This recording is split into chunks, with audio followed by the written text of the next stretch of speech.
Hi everyone, welcome to the 10th episode in this series of videos, Is Marxism Still a Thing?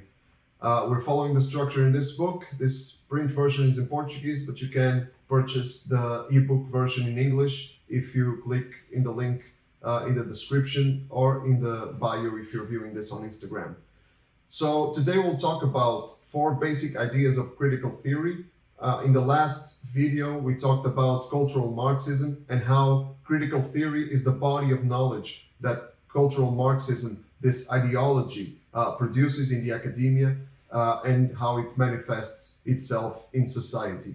So we're following the model of Neil Shanvey. He's a Christian apologist, and he proposes 4 basic ideas of critical theory: social binary, oppression through ideology, lived experience, and social justice. So let's see of what each one of them consists. Social binary says that for each oppressed group, there is a form of oppression and an oppressor group. Like in classical Marxism, society is divided into 2 groups, basically, that of the oppressors and that of the oppressed. But the areas of oppression are not so much the economic factor, or not only the economic factor, like we had in classical Marxism, but adding to economy are areas like race, nationality, sex, gender, religion, etc.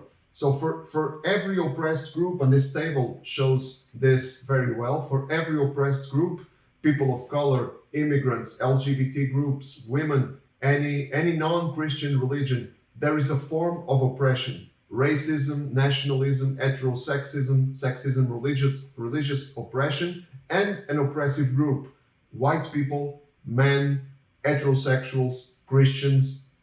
So this table clearly shows how social relations are perceived in the linear logic of power in the minds of critical theory ideologues. But everything becomes more complex when the idea of intersectionality comes in. Intersectionality means that our identities cannot be understood only with reference to a single group. Meaning, for instance, someone can belong simultaneously to an oppressed group and an oppressive group. A white woman is oppressed as a woman, but oppressive as a white person. And the more oppressive groups one belongs to, the more despicable one becomes. The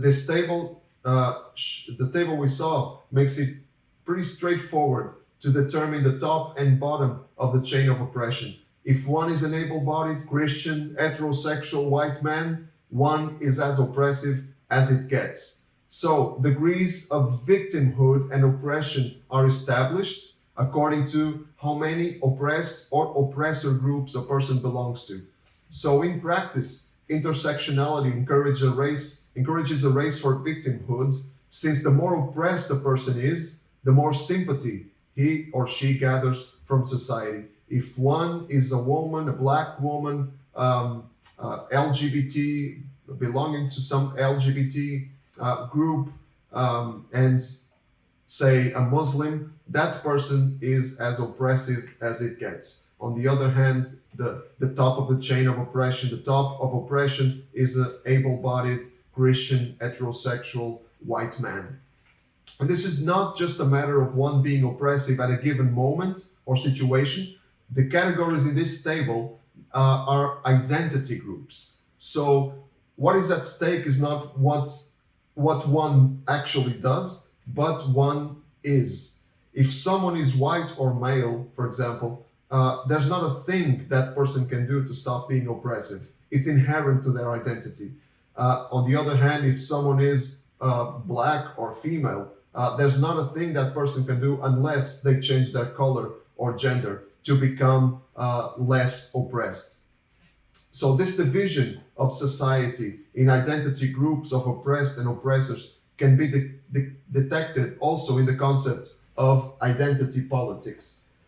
Identity politics, this concept says that someone who is part of an oppressed group must align themselves with a political wing that presents itself as the defender of minorities, which in our reality is the left. The left presents itself as the defender of minorities, and if one belongs to an oppressed group, that person cannot but belong, cannot but align themselves with this political orientation. If one does not, it means that that person suffers from something called internalized oppression. That person has betrayed their own identity, betrayed their own group, and allied themselves with the oppressor groups. So it's almost like an identity disorder. It's how deep the social binary takes us, much deeper than classical Marxism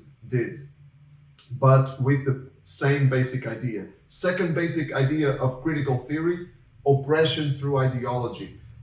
Critical theory maintains that the dominant groups hold on to power through the imposition of their ideology on the masses, something that is called hegemonic power, dominant power.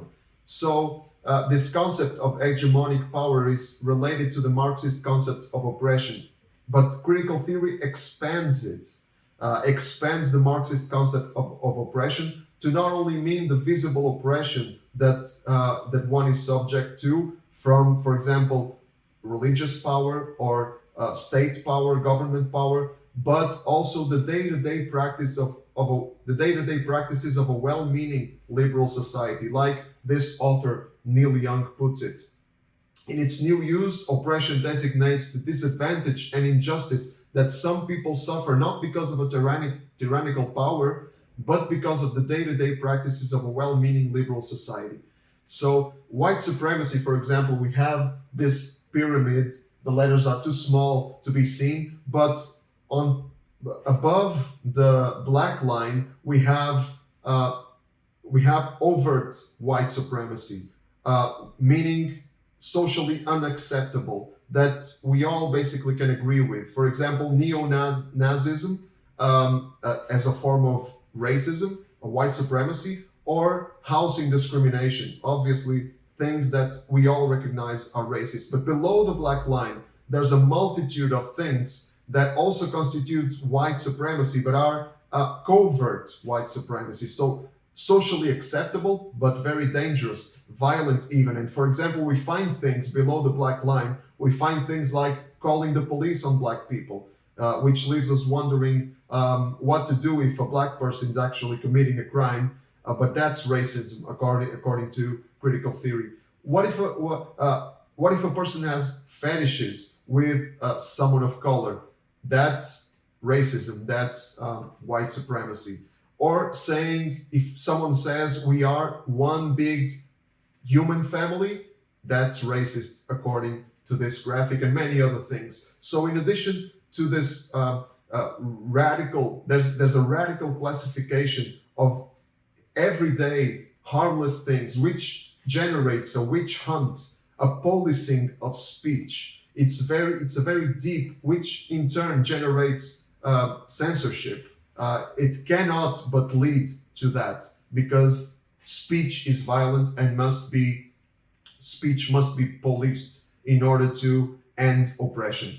In addition to this radical classification of everyday, seemingly harmless things, the crusade against hegemonic power has bigger targets. Western science, for example, is increasingly accused of being a colonialist instrument of oppression. And now we hear arguments for example, decolonize science and rehumanizing mathematics. This means not only keeping science safe from prejudice, which is obviously uncontroversial, something we all want, but it means attacking the very validity of the scientific methods employed in the West on the sole account of their being Western. It doesn't matter if they lead to scientific truth, if they are developed by the West, like the scientific method, if they are developed by colonial powers, they must be ditched because they are instruments of oppression. The truth doesn't matter, it matters where it comes from. So, and the calling to rehumanize mathematics, like the city of Seattle is doing, introducing ethnic studies into the mathematics curriculum in order to denounce a panoply of serious crimes committed by colonialist science. So mathematics is not impartial anymore. It's an instrument of oppression, and and it needs to be rehumanized. So these are the two first basic ideas of critical theory: oppression through ideology and social binary. In the next episode, we will look at the other two basic ideas. Until then, stay tuned and don't forget, live with Christ at the center.